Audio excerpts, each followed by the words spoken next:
Сіз мұғалімдерді ойлағанда олар туралы не ойлайсыз? Жақсы нәрсе ме әлде жаман ба? Кейбір жағдайларда оқушылар мұғалімдерін жақсы көріп қалып жатады, және себеп оған мұғалімнің жақсы сабақ беретіндігінде емес. Сәлем әлем, саяхат YouTube арнасына қош келдіңіздер. Қазір мен сендерге әлемдегі ең әдемі әрі секси мұғалімдерді көрсететін боламын. Ал кеттік.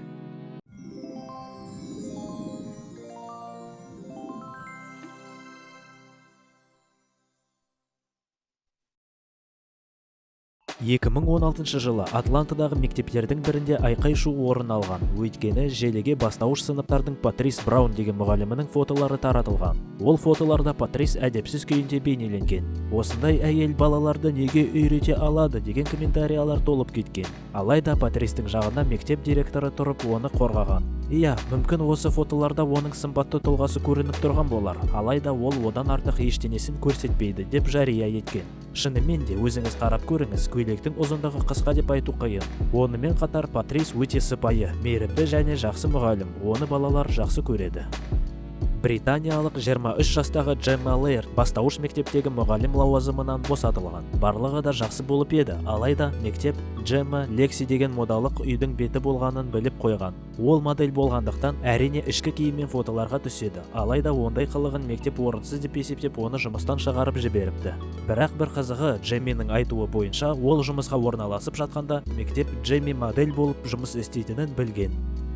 Оксана Невеселая, Беларусь еліндегі Минск қаласындағы мектептердің бірінде математика пәні мұғалімі болып жұмыс істейді. Оксана қарапайым мұғалімдердің өмірін сүріп жүреді, алайда бір күні оның оқушысының видеосы ғаламторда шу шығарған.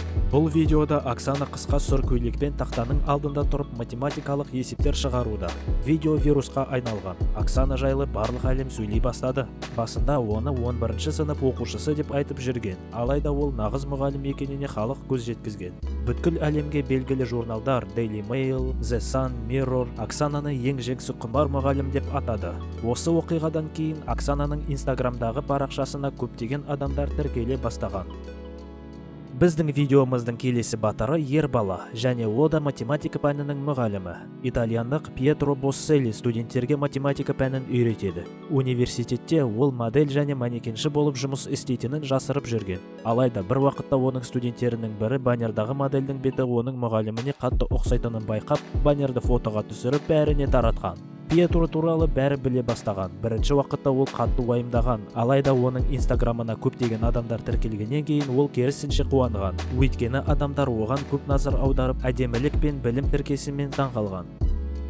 Лектор дегенде әдетте барлығы қатал әрі кәрі мұғалімдерді естеріне түсіреді. Алайда Пак Хён Сан деген қыз таптаурындарды бұзуды жақсы көреді.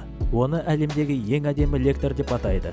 Әдетте Пак лекцияларды қысқа көйлекпен ұзын тақа киіп алып оқиды. Оның лекциясынан сабақтан үнемі қашып жүретін балдардың барлығы қалмайды деген есту бар. Бірақ оған себеп ол сабақты өте жақсы түсіндіретіндігінен екі талай. Осы мұғалімде келбеті өте әдемі, оған қоса фигурасы да ат екен. Осыдан кейін оның лекцияларынан қалай қалуға болады. Әзірге осы достар, ал сіздің мектебіңізде немесе универ колледждарыңызда секси мұғалімдер бар ма? Комментарияға жазып кетіңіздер. Болды, қош болыңыздар.